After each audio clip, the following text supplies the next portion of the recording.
이렇게 이 자리에 서게 돼서 너무나 큰 영광이라고 생각합니다. 저의 이야기를 짧게 나누면서 성령님이 우리 각자에게 향하신 꿈은 무엇인지, 또 하나님의 꿈은 무엇인지 나누었으면 좋겠습니다. 로버트 글로버라는 학자가 있는데요, 선교의 역사를 이렇게 얘기하고 있습니다. 선교는 인간의 일이 아니라 하나님의 초자연적인 능력과 지도력에 의해 수행되는 하나님의 일이다라고 언급을 했습니다. 성령의 역사라고 할 수 있는 것은 우리가 사도행전을 통해서 꾸준히 목격하게 되는데요, 사도행전에 여러 기록들이 있지만 저는 가장 주목할 만한 사건으로 사도행전 10장에 베드로가 이방인 백부장 고넬료를 만나는 장면이라고 생각합니다. 사도행전 10장 기록을 보면 베드로가 기도 중에 환상을 보게 되는데요, 환상의 내용은 부정한 것들이 보자기에 쌓여 있고 하나님께서 베드로에게 잡아먹으라고 하십니다. 베드로는 율법에 부정한 것을 먹지 않는다고 거절하며 3번이나 반복해서 이 과정을 보여주시죠.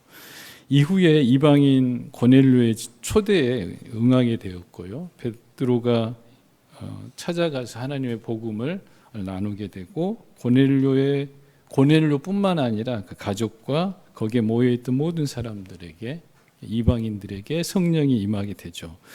이 사건으로 초대교회는 이방인에게도 복음의 문이 열려 있음을 깨닫기 시작합니다. 아울러 사도 베드로는 유대주의를 벗어나서 이방인에게도 차별이 없는 하나님의 복음을 선언합니다. 성령의 사역은 고넬료에게도 임하였지만 베드로에게도 임하였습니다. 베드로의 기존의 신앙 패러다임, 생각, 가치관을 변화시켰다고 생각합니다. 베드로는 마지막까지 유대와 이스라엘을 포함해서 로마에 또 복음을 전하는, 그리고 순교하는 삶을 마감하게 되죠. 선교 현장에서 일하시는 성령님은 한 방향으로가 아니라 다른 방향으로, 여러 방향으로, 역방향으로, 또 순방향으로, 다방면으로 일하신다라고 경험하고 있습니다. 선교지 주민들을 위해서 선교사를 사용하시며 또한 선교사를 위해서 주민들을 사용하시기도 합니다. 제가 받은 선교지에서의 은혜는 선교사의 신분으로 행했었던 많은 일들, 사역의 열매들에게도 있지만 하나님의 뜻에 적절한 사람으로 제가 변모되어 가도록 선교지의 모든 상황을 사용하셨 오셨다고 말할 수 있는 데 있습니다. 아시겠지만 선교사는 기도가 이렇게 변합니다. 처음에 부임할 때는 이 땅을 변화시켜 주시옵소서, 이 온 세상을 주님의 복음으로 바꾸겠습니다. 두 번째 단계는 제가 속한 이 마을, 이 공동체, 그리고 함께 일하는 이 사람만이라도 변화시켜 주십시오. 마지막에는 부족한 저를 변화시켜 주십시오.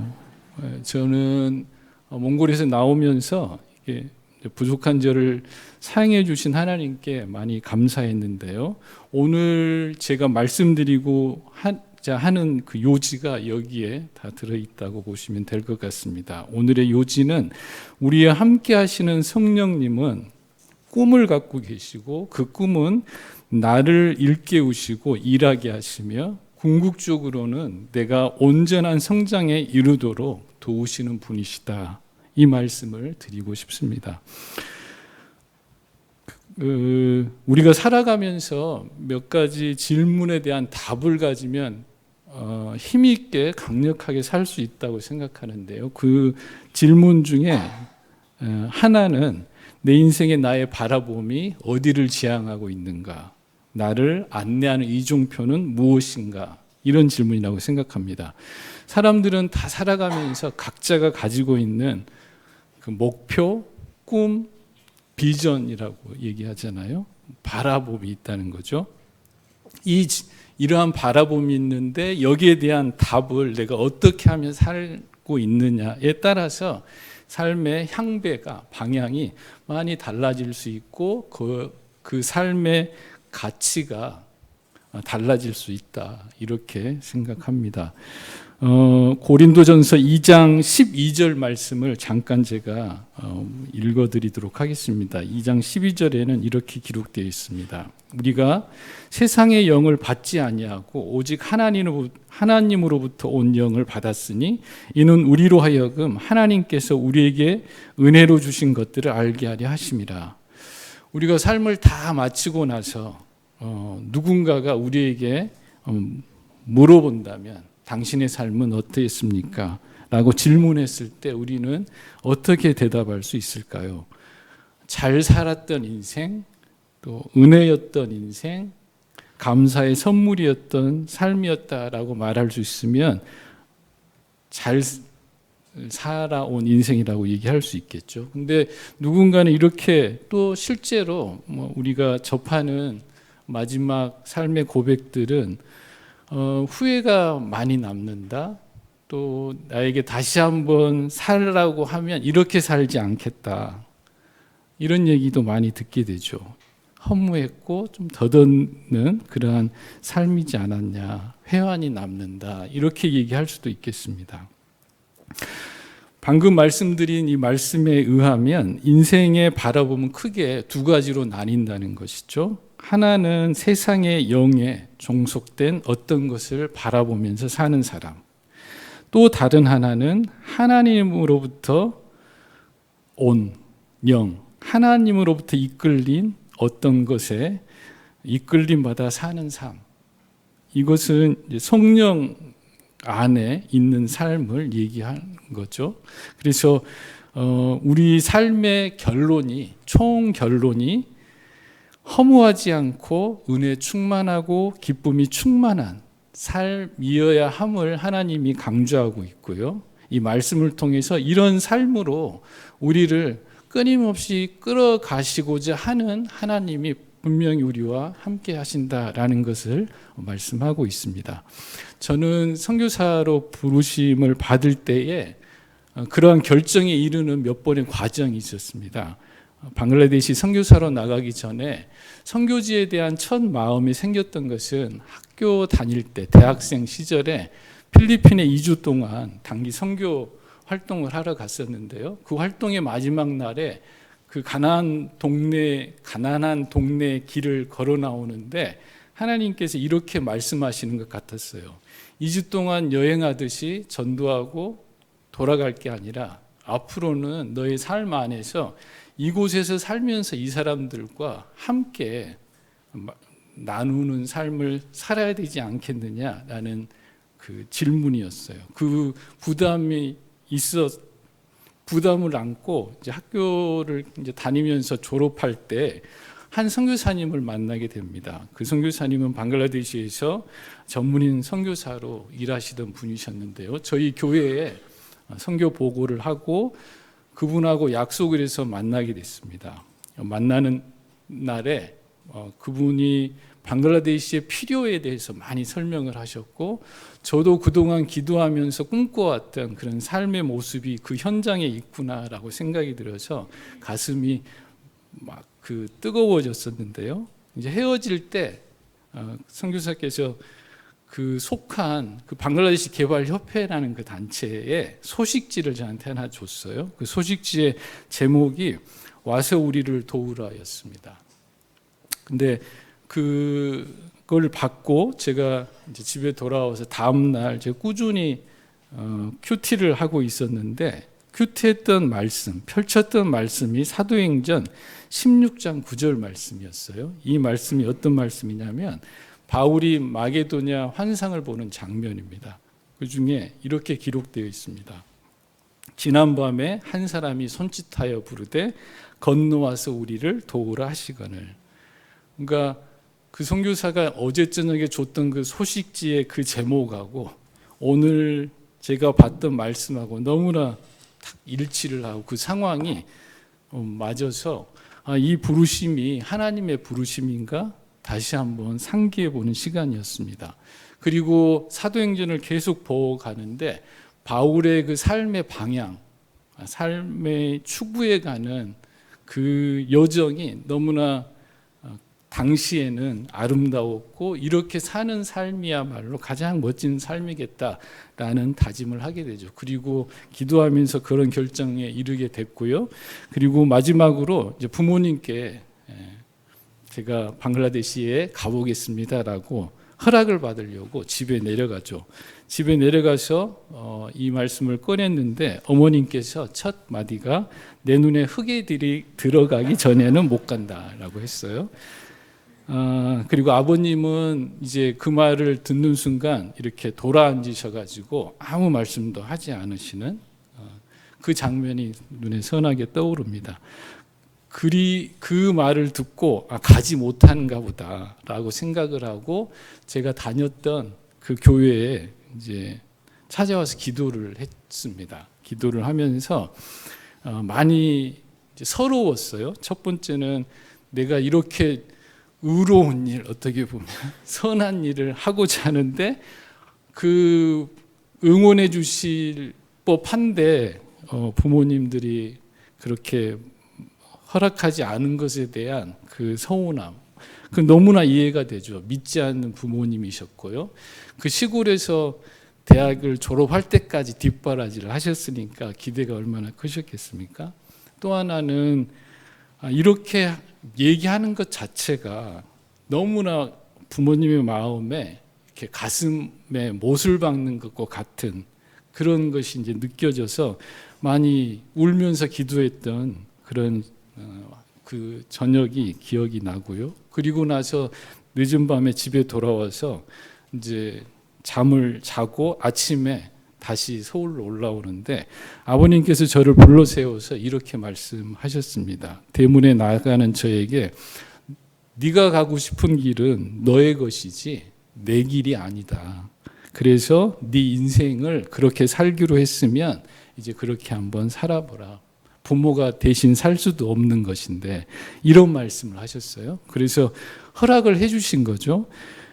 하룻밤 사이에 너무나 큰 변화잖아요. 저도 어안이 벙벙했는데 그렇지만 꿈꾸던 그 삶을 향해서 나갈 수 있겠다고 생각을 했기 때문에 너무나 기뻤고 또 한편으로는 부모님 마음이 얼마나 무거우실까 이런 생각 때문에 마음이 좀 이렇게 부담스러웠던 시간이었습니다. 올라오는 차 안에서 어머님 아버님이 손을 흔들어 주시는데 제가 손을 같이 흔들면서 이렇게 기도했습니다. 혹시 만에 하나 선교사로 살면서 제가 받을 상이 주어진다면 저에게가 아니라 부모님께 주십시오. 이게 제가 할 수 있는 가장 큰 효도가 되겠습니다. 라고 기도를 했어요.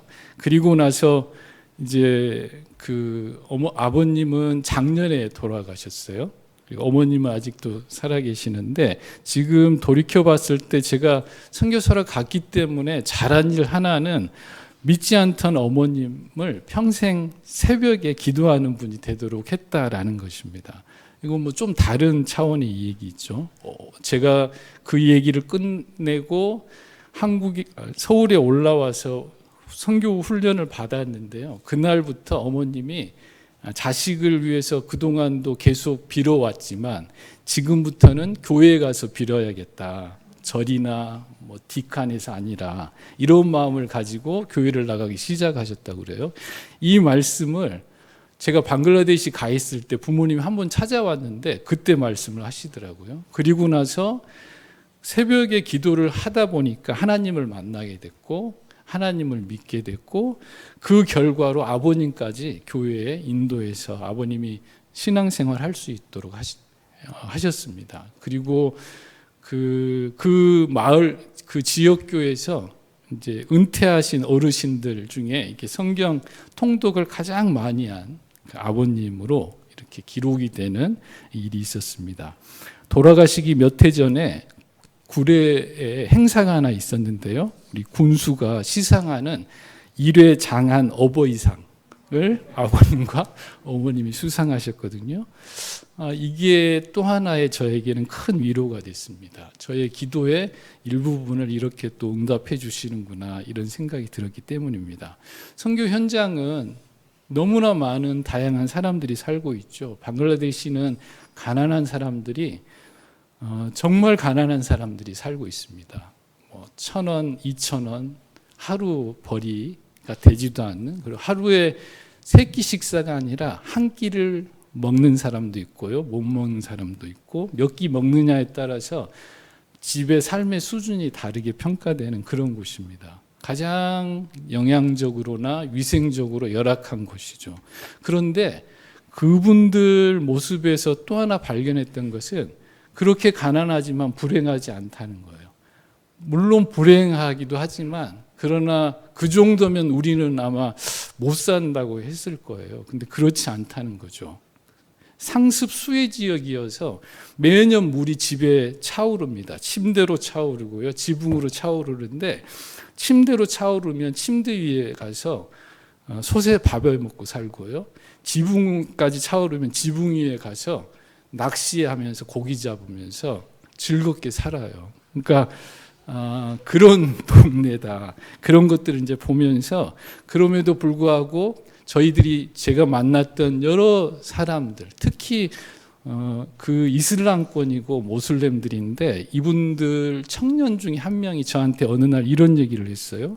내가 개종하고 싶은데 개종하면 그 개종의 대가로 뭘 줄 수 있느냐?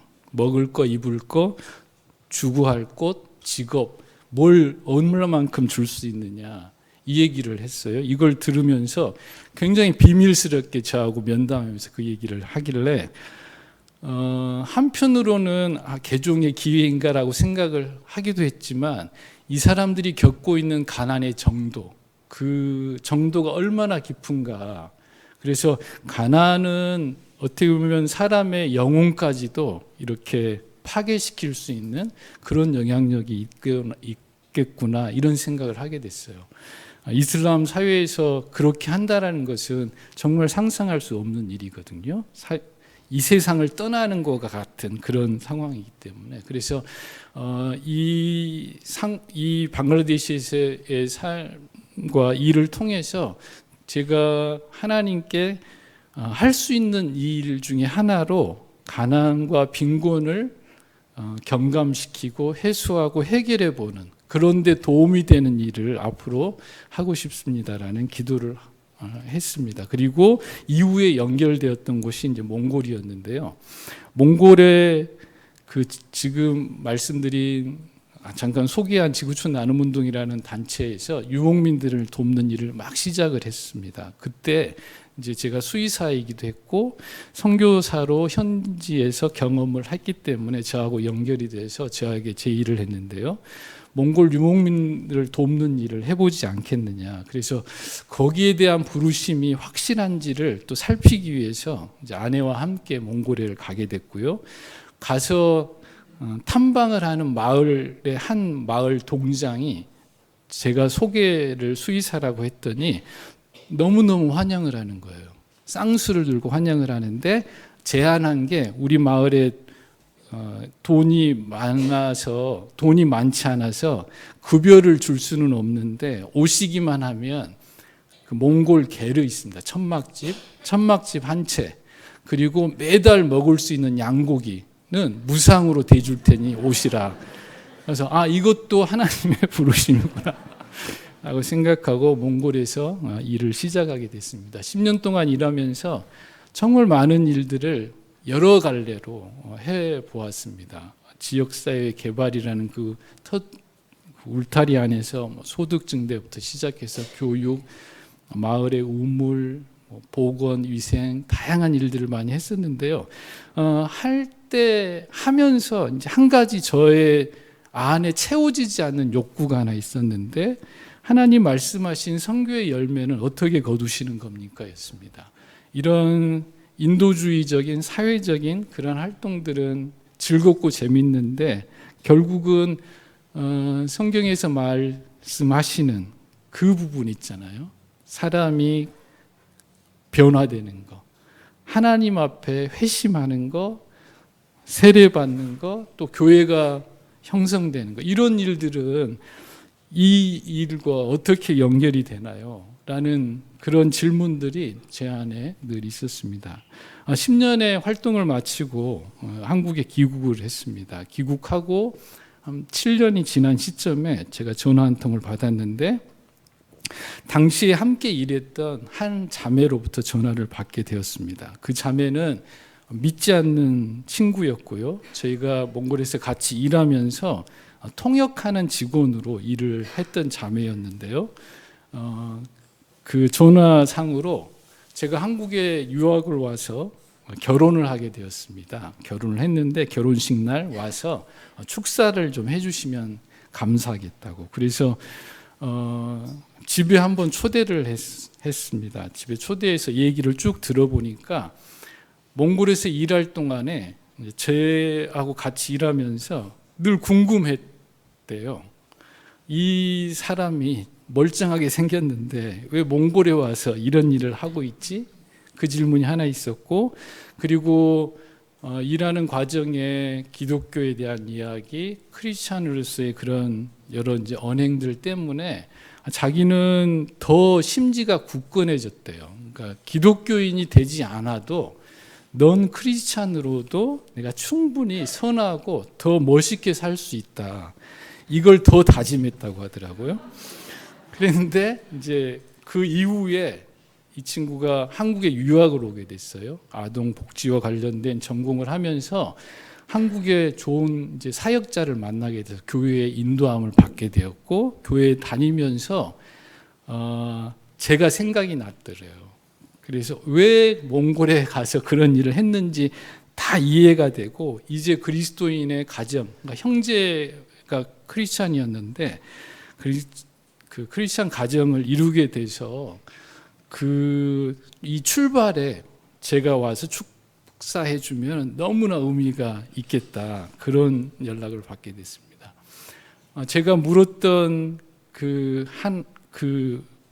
부분, 선교의 열매가 무엇인가에 대한 저의 답에 하나님의 답이 이거겠구나라고 생각을 했습니다. 왜냐하면 내가 생각하고 내가 일했던 그런 활동의 결과들이 즉각적으로 나타나지 않는다고 해서 하나님이 일하시거나 침묵하고 계시지 않고 하나님의 때에 그 열매를 거두어 가시는 분이시다라는 것을 기억하게 되었죠. 하나님의 부르심에 반응하고 순종하는 것이 중요하지, 그 부르심의 결과를 제가 고민하고 또 계산하고 열매를 이렇게 세보는 거, 이것은 아니고 열매는 하나님께서 직접 거두신다, 이것을 배우게 되었습니다. 오늘 말씀 함께 봤는데요, 두 개의 말씀입니다. 마태복음 6장 34절은 우리가 어떤 삶의 바라봄으로 나가야 할 거냐라는 질문이거든요. 먹고 마시고 입고 이 문제는 최소 아니다라는 거죠. 하나님의 나라와 의는 그것을 넘어서는 뭔가에 있는데, 그게 우리의 고백은 성령님의 이끄심에 있다라고 얘기할 수 있을 것 같고요. 그리고 마가복음 8장 말씀엔 여러 기적과 이사를 예수님께서 보여주시면서 제자들에게 교훈을 하고 계시죠. 그 교훈의 포인트는 그러한 그 신비로운 일을 왜 못하냐가 아니었어요. 눈이 있어도 보지 못하고 귀가 있어도 듣지 못하느냐, 이 꾸짖음이었거든요. 예수님은 제자들이 가르침의 교훈을 바르게 이해하기를 바라셨고 그 가르침 안에 살기를 바라셨던 거죠. 하나님이 깨닫기를 원하시는 바는 나를 향한 하나님의 뜻을 여러 경로로 보여주실 때 우리는 각자의 부르심이 다르기 때문에 그 뜻을 바로 깨닫고 그 뜻에 따라 살 수 있어야 한다라는 것이죠. 그것이 성령님의 능력이라고 믿습니다. 성령님의 능력은 하나님의 부르심 앞에 반응하는 것, 그리고 그 부르심의 결대로 길에 흔들리지 않고 나아가는 것, 가능하면 일관되게 지속해서, 그게 하나님의 능력이다, 성령님의 능력이다라고 믿게 됩니다. 마지막 말씀은 되게 부담스러운 말씀이세요. 네 십자가를 지고 또 다른 복음서에 보면 부모나 형제나 자식까지 버리지 아니하면 이렇게 말하고 있거든요. 이 말씀을 볼 때마다 되게 힘들죠. 근데 어느 순간 이 말씀이 예수님께서 우리에게 짐 지우려고 제자의 삶을 사는 우리에게 부담을 막 주려고 하는 말씀인가? 그건 아니라는 생각이 들더라고요. 제자의 삶을 살고자 할 때 오히려 용기를 주고 격려를 주시고자 이 말씀을 주셨는데 그게 부모, 형제, 처자식의 소중함의 크기, 그 크기에 상응하는 것보다 훨씬 더 큰 은혜 안에 내가 끌고 가겠다. 이 초대라고 믿어졌습니다. 말씀을 마무리하겠습니다. 저희 그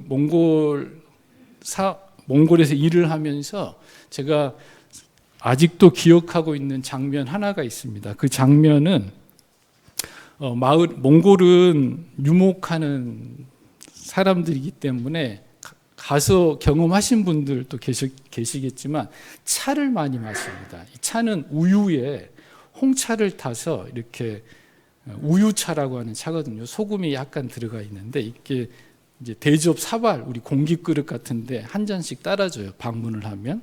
그러면 그 차를 받아서 잘 꿀꺽꿀꺽 마셔야 돼요. 안 마시면 서먹해져요. 그러니까 이제 초기에 그 여러 집을 방문하게 되잖아요. 한 20여 가정을 그날 방문을 했어요. 그러니까 20잔을 꿀꿀 마신 거죠. 밥을 안 먹어도 막 배가 부른.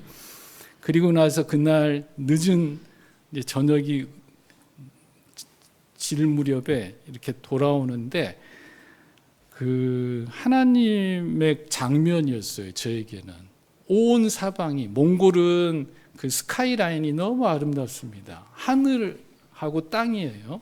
그 초원에 구름이 막 파스텔 톤으로 있는데 그게 순식간에 빨간색으로 저녁 노을로 완전히 바뀌었어요.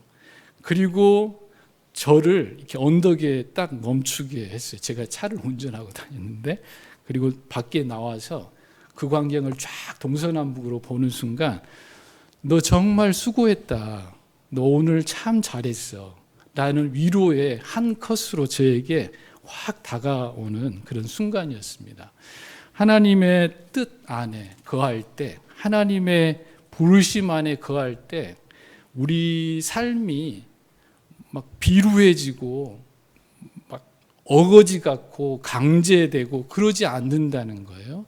하나님과 저 사이의 그 인격적인 관계를 통해서 끊임없이 더 성장해 가는 과정, 더 큰 은혜와 감사의 깊이를 느껴가는 과정으로 우리를 끌고 가시는 분이시기 때문에 기꺼이 이 부르심에 응하는 우리 모두가 되었으면 좋겠습니다. 기도하겠습니다.